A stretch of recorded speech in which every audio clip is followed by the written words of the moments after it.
بسم الله الرحمن الرحیم. نن زموږ د طریقة العصریه د اول حصې الدرس الثالث عشره 14 درس آخري تمرین حل کوو انشاءالله. دا په 14 درس کې آخري سبق دی، تمرین دی. په تمرین کې 2 سوالونه راکړي وو، وایي د پښتو نه عربي جوړه کوي. دا یو سوال شو. دې خوا پښتو لیکلې ده او دام ته عربي جوړه کړې ده، سور لیکل ته مونږ عربي جوړه کړې ده. بیا دویم سوال یې راکړی وایي د عربۍ نه پښتو جوړه کوي، د عربۍ نه پښتو جوړه کوي. نو دې خوا د عربي جملې دي، د عربۍ جملې دي، دا تور مارکر والا، او دا چې کوم د پښتو جملې دي دا ورته مونږ جوابونه د دغې ترجمه لیکلې ده. ښه جي، دا هم د دې نه د دې عربۍ نه دا پښتو جوړه کړې ده. نو اول یې راته لیکلي وي د پښتو نه عربي جوړه کوي، د پښتو جملې راله راکړي. هلته کتاب کې د اردو جملې دي، خو زه کوشش کوم چې ټولې خبرې زه د پښتو ته راواړم. نو مونږ له اول راکړي وي دا مدرسه ده، دا مدرسه ده. نو دا به په عربۍ کې د دا دپاره مونږ هذا ویلی دی، هذا چې مذکر وي هذا، او چې مؤنث وي نو هذه. نو اصل کې دا مدرسه مؤنث ده، نو چې کله مؤنث وي نو بیا به له هذه راوړي. نو مونږ به ولیکو هذه دا مدرسه مدرسه ده، هذه مدرسه. مؤنث به مونږ ما تاسو ته مخکې ویلو چې مؤنث به مونږ د ګول تا نه پیژنو، ټیک شوه. نو عرب وایي هذه مدرسه، هذه مدرسه، دا مدرسه ده. اوس دویم سوال یې راله راکړی وایي دا د مدرسې کلاسونه دي، دا د مدرسې درسګاهانې دي، درسګاهانې دي، ټیک شوه، درسګاه کلاس. نو دا د مدرسې کلاسونه دي. نو ګورئ کلاس، یو کلاس ته فصل وایي، فصل دوه ته فصلان وایي، او د دوه نه زیات وي، 3 وي یا 5 وي، هغې دپاره فصول راځي، فصول. نو چې کله کلاسونه جمع شو نو دا غیر عاقل دي، نو دې دپاره به جمع اسم اشاره نه راوړو، دې دپاره به واحد مؤنث اسم اشاره راوړي. نو ته به وایې هذه دا فصول المدرسة، فصول المدرسة د مدرسې کلاسونه دي، دا د مدرسې کلاسونه دي. هذه فصول المدرسة دا د مدرسې کلاسونه دي. اوس وایي دا دارالاقامه ده، دا دارالاقامه ده. نو هذه دارالاقامه دا مؤنث ده، نو دې لپاره هذه اسم اشاره راوړه، هذه دارالاقامة، هذه دارالاقامة، هذه دارالاقامة، دارالاقامه ده. اوس څلورم سوال یې راکړی وایي دا د طالبانو کمرې دي، کمره نه، یوه کمره نه، ډېرې کمرې، او یو طالب نه، ډېر طالبان. نو دا د طالبانو کمرې دي. هذه ګوره کمره یوه نه ده، ډېرې دي، د 3 دي یا 5 دي یا زیاتې دي.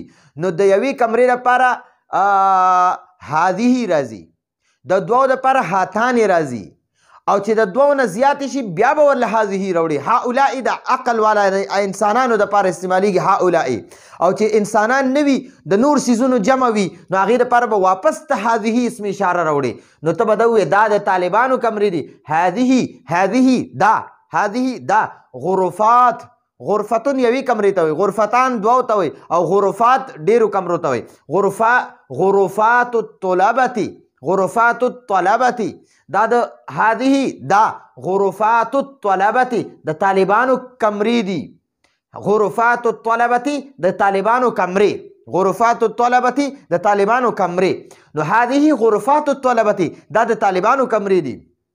اوس 5م سوال راکړی وایي دا د مدرسې استادان دي، د مدرسې استادان دي، ډېر استادان دي. نو ته به هغې دپاره وایې استادان عقل والا دي، استادان دي، انسانان دي، د 3 نه زیات دي، ټیک شوه، د 3 نه زیات دي. نو د هغې دپاره به مونږ راولو هؤلاء اساتذة المدرسة، هؤلاء دا ټول اساتذة المدرسة، استاذ یو ته وایي، استادان 2 ته وایي، اساتذه د 2 نه زیاتو ته وایي. نو هؤلاء دا ټول اساتذة المدرسة د مدرسې استادان دي، هؤلاء دا ټول اساتذة المدرسة د مدرسې استادان دي. اوس وایي 6م سوال یې راکړی وایي دا باغیچه ده، دا باغ دی، باغ. نو هغې دپاره وایي هذه حدیقة، هذه حدیقه مؤنث ده، نو هذه اسم اشاره به ورته ولیکي. نو هذه حدیقة، هذه دا حدیقة باغیچه ده، باغ دی. اوس وایي په دې کې، یعنی د باغ طرف ته اشاره ده، په دې کې اوږدې ونې دي، بوټي دي پکې، درخت ورته وایي اردو کې، او عربۍ کې ورته شجر وایي، شجر. نو شجرتون یوې ته وایي، شجرتان 2 ته وایي، اشجار د 2 نه زیاتو ته وایي، 3 یا 5 یا 10 پسې ځه. نو فیها معنا په دې کې، یعنی په دې باغ کې دا ها ضمیر د باغ طرف ته اشاره ده فیها په دې کې فی معنی ده کې او ها معنی ده دی نو فیها په دغه باغ کې اشجار طویلة اشجار طویلة اوږدې اوږدې ونې دي اوږده بوټي دي اشجار د شجرتون جمع ده اشجار طویلة اوږدې اوږدې ونې اشجار طویلة اوږدې ونې اوس وایي او ښایسته ګلونه دي هم په دغه باغ کې ښایسته ګلونه دي او ښایسته ګلونه دي و ازهار زهرتون یو ګل ته وایي زهرتان دوو ته وایي ازهار درې یا زیاتو ته وایي و ازهار جمیلتون جمیله معنی ده ښایسته ازهار ګلونه و معنی ده او و ازهار جمیلتون او ښایسته ګلونه دي و ازهار جمیلتون او ښایسته ګلونه دي بیا نهم نمبر سوال را کړی وایي دا د جینکو مدرسه سکول دی سکول دا د جینکو سکول دی نو سکول ته په عربی کې سکول ته مدرسه وایي او دینی مدرسې ته مدرسه وایي ټیک شوه نو هذه مدرسة البنات هذه مدرسة البنات هذه دا مدرسة البنات د جینکو مدرسه ده مدرسة البنات معنی د جینکو مدرسه ده نو هذه دا مدرسة البنات د جینکو مدرسه ده او اوس لسم نمبر او اخیری سوال را کړی دی وای او دا د هغې طالبان دي او دا د هغې طالبان دي وهؤلاء طالباتها وهؤلاء طالباتها د ها معنی ده دا مدرسو طرف ته اشاره ده چې د هغې مدرسې یعنی د هغې طالبان دي وهؤلاء او دا ټولې طالباتها طالبان دي ډېرې طالبان دي او ها د هغې یعنی د دې مدرسې وهؤلاء طالباتها وهؤلاء او دا ټولې طالباتها د هغې طالبان دي نو دا زموږ سره اول سوال حل شو د اول سوال راله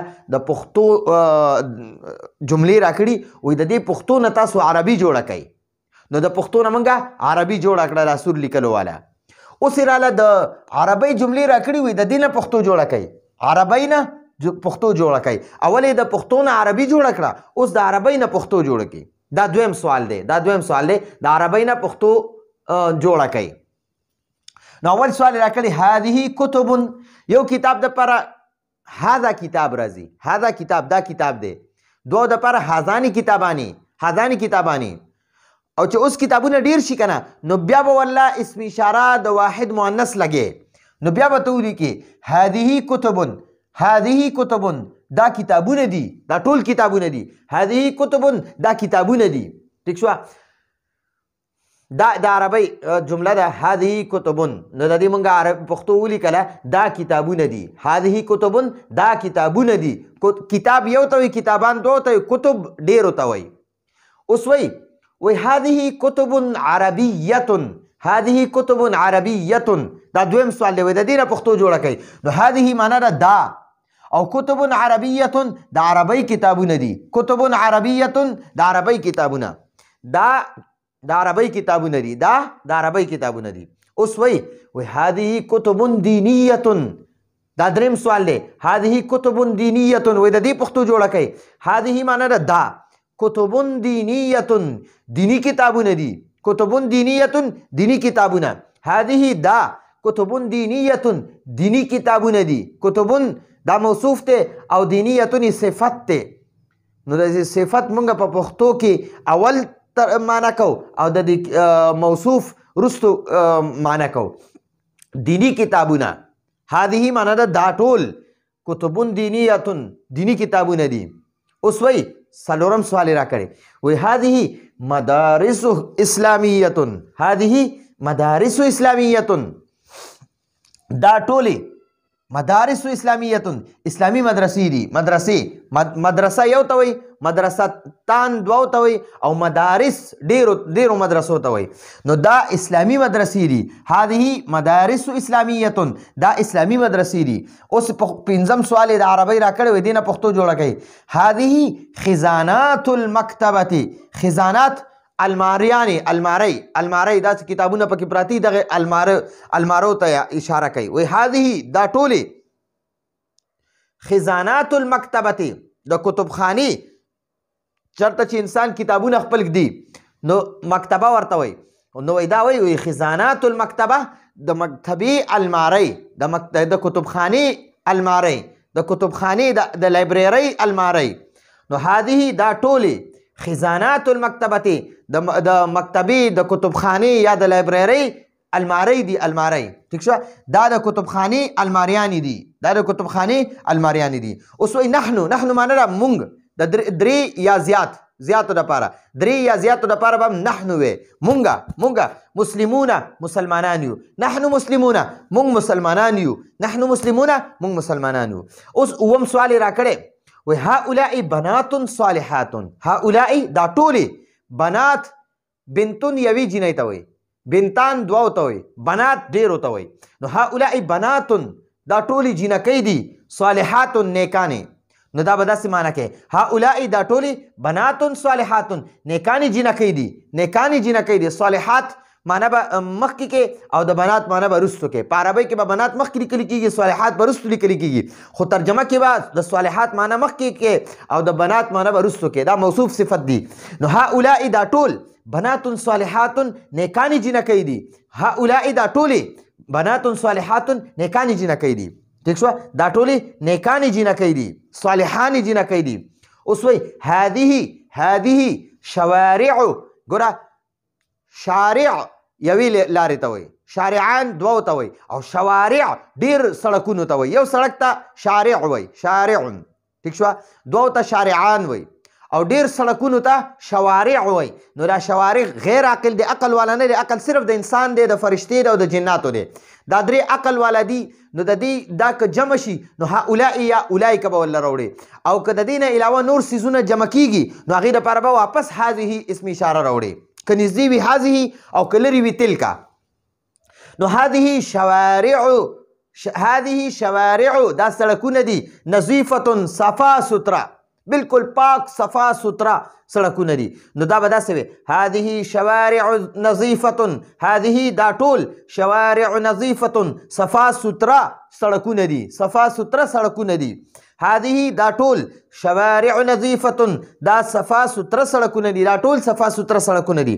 اوس درته نهم او اخري سوال راکړی دی، وایي د دې به پښتو جوړوئ. وایي مساجد کراتشي، مساجد مونږ کراچۍ چې ده که نه، کراچۍ مونږ ورته کراچۍ وایو او په عربۍ کې ورته کراتشي.